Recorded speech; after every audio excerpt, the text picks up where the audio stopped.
It's summer nights, baby.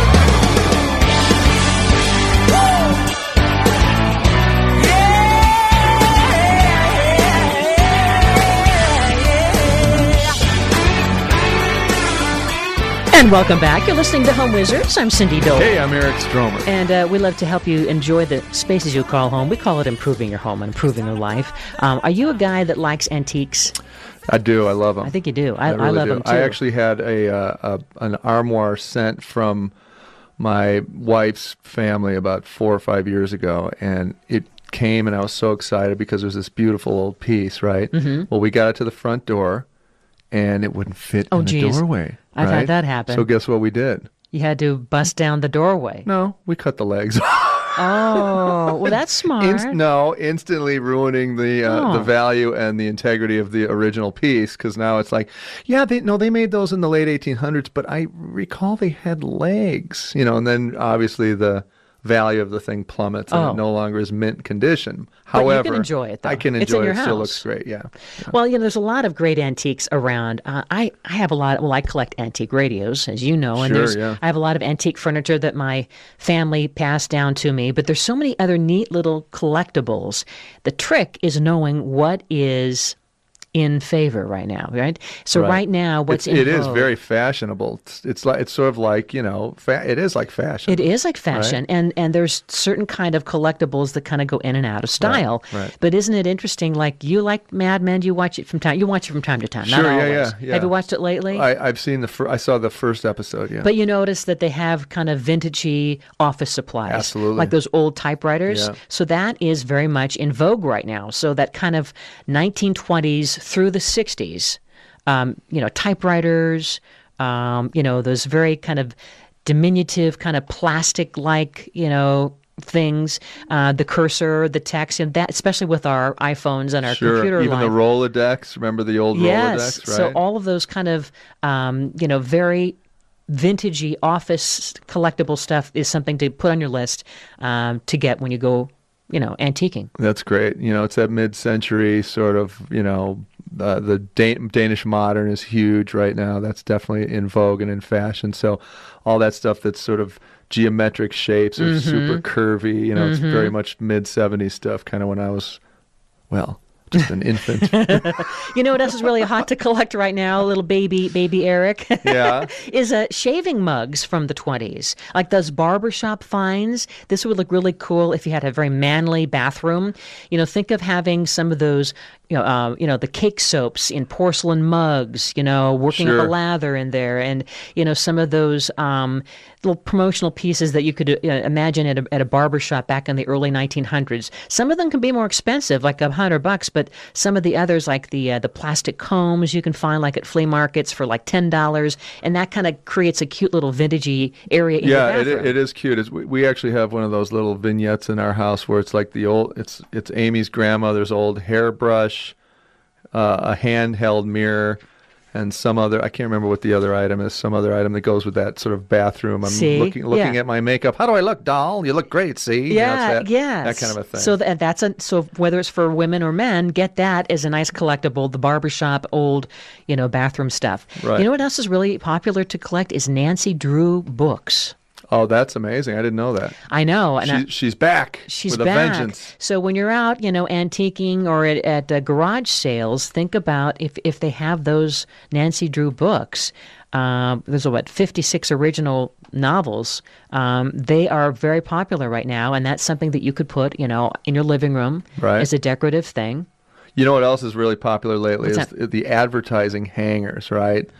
So like the beginning of the 20th century, these hangers actually had logos printed on them, and they're the old wood hangers. Neat, but yes. if you find them with logos, those are a little more valuable than the newer vintage stuff. So what kind of a logo would be on there? Like Sears, Roebuck, store itself. The store itself, right? Kind of denoting exactly where it came from. Could you imagine a time when they'd actually take the time to print logos on hangers? Sure, that's pretty cool. Sure. Yeah. I think Nordstrom's might still, from time to time, if you buy a fancy suit, maybe. That's it, yeah. Classic games to collect is also really popular right now. I mean, kind of turn of the century parlor games, almost like a Victorian era toy manufacturer, that sold some kind of version of like Fish Pond, kind of like as a diversion, right? Some other kind of games that have like little tiny rods with hooks. I mean, they might be a couple $100, but everything from cards to board games, those vintage, almost three-dimensional games of Victorian era, really, really popular and a great collectible that would look good in your living room right now. Very cool. You know what else is happening? And I'll tell you, I see this a lot of times when I go to like the store Anthropology or what's the other one? The bath one. I can't remember the name right now, but anyway, they'll sort of reissue old vintage stuff that makes the antique market start to take notice again. So the thing I've noticed that's been showing up in these little boutique specialty stores are old rubber stamps, and those originally started in the 1860s, right? And that was sort of the business perspective on how to make things efficient. I've just invented this amazing thing. You just stamp it with ink on it. Oh my! It'll revolutionize the world. So those are amazing, and those continued all the way up until 1950s, 1960s. But you can source those for as little as $3 per stamp. Great! But they can have some value if you find some of those in old garage sales or antique stores. And that could look really cute in your little office setting. It could be like a nice little collection. How about state souvenir glasses? You know what I mean? Where your home state, remember, I mean, I'm sure there's a grocery store or that old classic store in your neighborhood that might still have some of this stuff. Right. But basically, it's that they're like from the 40s through the 60s, and they're like these very narrow glass, like, soda glasses, right? But they have an etching on them that says, Maryland or California Very or whatever. Cute. Yeah, I've seen those, yeah. And it has like some of the key finds of that state on there with that kind of frosted Art Deco look, and you can get these for like maybe $15, $20. Sure, yeah. Kind of a neat little collectible. You know what else is I've seen a lot too in these antique stores? The old prize ribbons, like things that say, Mid Hudson Kennel Club, 1957, first prize, best schnauzer, like those kind of things, right? You could frame that. You could frame those or just hang them on a door handle or something. I think that's a really nice look. And vintage horse decor is very in right now. Oh, really? Yeah. Well, especially with this horse now that's, about to win the third possible race. That's I think it's really put it in the consciousness of everybody. So you can basically acquire a whole stable of foals and fillies, without having the cost. You can get everything from bookends to like vintage photographs and then again ribbons, like, and put that in a collection. I mean, the key when we're talking about buying some of these kind of kitschy things, you don't want to just have a whole pile of stuff and then it starts to look kind of junky. But if you have a few of them, maybe on a bookshelf, and you kind of set them all as a theme, and maybe even have books about horses. Oh, very cute. It's kind of neat. Yeah. And you remember those things? I remember my grandma had these eye wash cups. No. Where you'd put a solution in a cup and then put it to your eye and then flip your eye back, almost like you were taking a shot of something. And those are it would wash your eyes out with like Visine or something. Right. Those are really coming around again because they can be little bud vases. You can put individual flowers in them. They basically look like tiny little short champagne glasses. And they're made out of glass? They're made out of glass, yeah, and they're like milk glass. They're really pretty. Oh, how cute. So you can get $7 to $10 for each of those things. Vintage aprons are also very hip right now, and you can collect them. I mean, aprons that basically are mid-20th century, where you could just imagine almost any kind of logo on the apron itself, and they're hand-sewn, and they kind of look super fancy, with all kinds of embroidery on there, and you can get those still for about $15 or $20. Oh, that's great. And maybe hang that maybe you had a vintage kitchen, let's say, and you could hang a couple, or maybe frame them, kind of, again, the key is to be selective about how you're displaying this stuff. Yeah, and you also should go into your local antique store because all this stuff is regionalized as well. For example, here on the West Coast,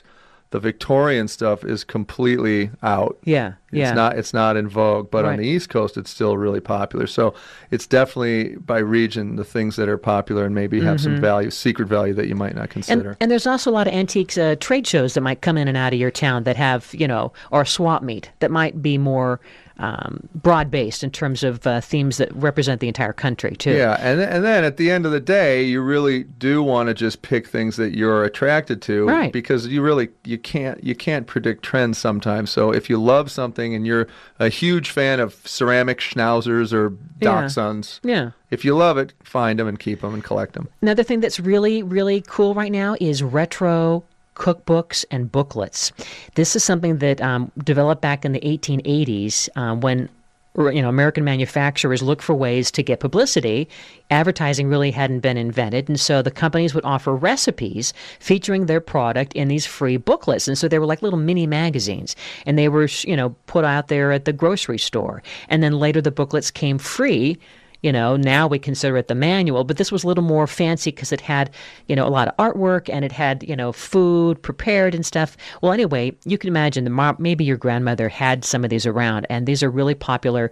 You can get like the Simplicity of Electric Cooking or some of these, like the Carnation Company, favorite ham recipes, but these are all very inexpensive and could be really cute to display in your kitchen. Cute. It's a cute little collectible. Anyway, we'll put all this on the website because the key is finding the right kind of antique that not only speaks to you, but maybe is something that is especially fashionable and might be more valuable later on, too. Eric Stromer, Cindy Dole, you're listening to Home Wizards. Thanks for hanging with us. Home Wizards. I can't wait to fall in love with you. You can't wait to fall in love with me. This just can't be summer love.